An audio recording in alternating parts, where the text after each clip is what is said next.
Hi, it's Lee. I'm here with another pickups video, excuse me. I hit a lot of stores this weekend, and I got a very big mix of stuff. Nothing major, but a lot of kind of little interesting pieces. So, the first thing I did is I went to a Salvation Army thrift store, and I found games. Nothing much, but this is Buffy the Vampire Slayer, Chaos Bleeds. I've never actually seen this game out. I paid $2.99 for it. I was just excited to find a non-sports title. Apparently it's actually like somewhat rare. Not really rare, but it seems to go for about $20 online, so I guess I might have gotten a deal on this. I'm not a Buffy fan per se. I've seen a couple of the episodes. I tried to watch it recently, but it's a little hard to get into. But I know a lot of people love it, so that's kind of cool. At a different thrift store, I found this. Now, I'm a retro collector, and this is Xbox 360, not that old.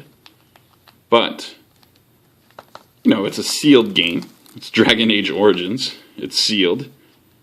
This will eventually be retro. And how often do you find sealed games out at a thrift store? So this was $5. It's not an expensive game. It's a fairly common game. But still, $5 sealed. Kind of a neat thing to get.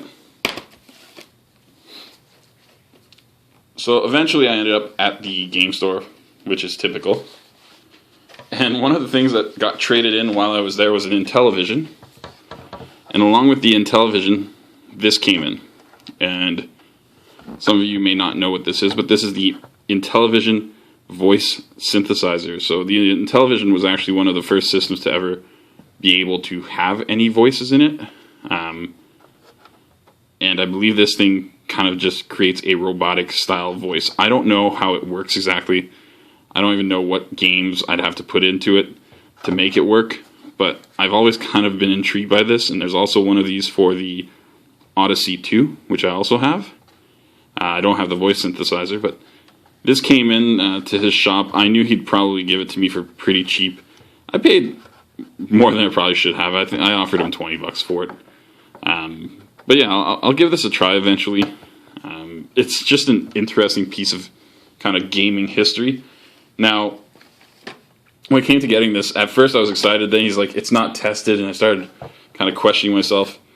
And even though I was still going to buy it, he felt the need to kind of sell me on it.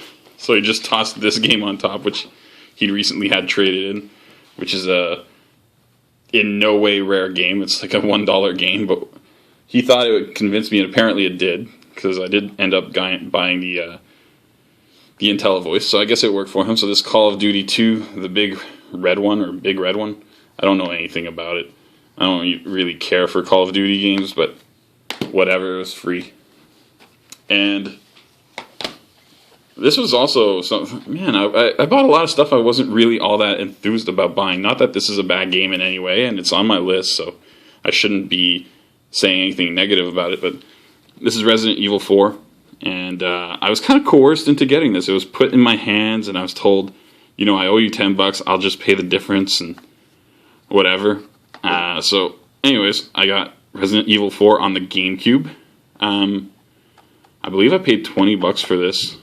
Well, I paid $10, but it was $20. And I think that's actually a pretty decent deal for the GameCube version of the game. So that nothing. I didn't steal it by any means, but it's not bad. And this is the only game I really kind of sought out and picked up, and it's because I thought it was a pretty decent price for this game. Not that it's a rare game in any way, but this is Light Crusader, and it's one of those kind of cardboard Sega boxes, which can be in pretty rough shape. It's by no means mint, but very respectable condition, I'm going to say. It's complete. Everything's inside, the inserts, everything.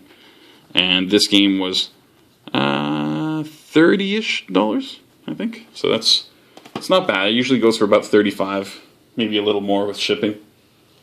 And so then I got something that was not a video game. from the initial thrift store. And if you can't tell, this is the Vampire Diaries board game. And I kind of tricked my friend Scott into saying he would play this with me. So I told him I bought a vampire-themed board game and that we should play over the Christmas break. He said, sure. I didn't reveal that it was the Vampire Diaries, which happens to be a show that he hates and I actually love. So this is also sealed and was from a thrift store. It was only a couple bucks. I think $3. So, for $3 I got a brand new game and I tricked my friend into playing it, which is amazing. So I'm looking forward to that over the Christmas break. But yeah, back to the games. Let's just show them off a little bit. Those are the games. A little mix of everything. 2 PS2 games, 1 GameCube game, 1 Xbox 360 game, 1 Genesis game. And then I got this, the IntelliVoice. And I'm going to have some more stuff coming shortly.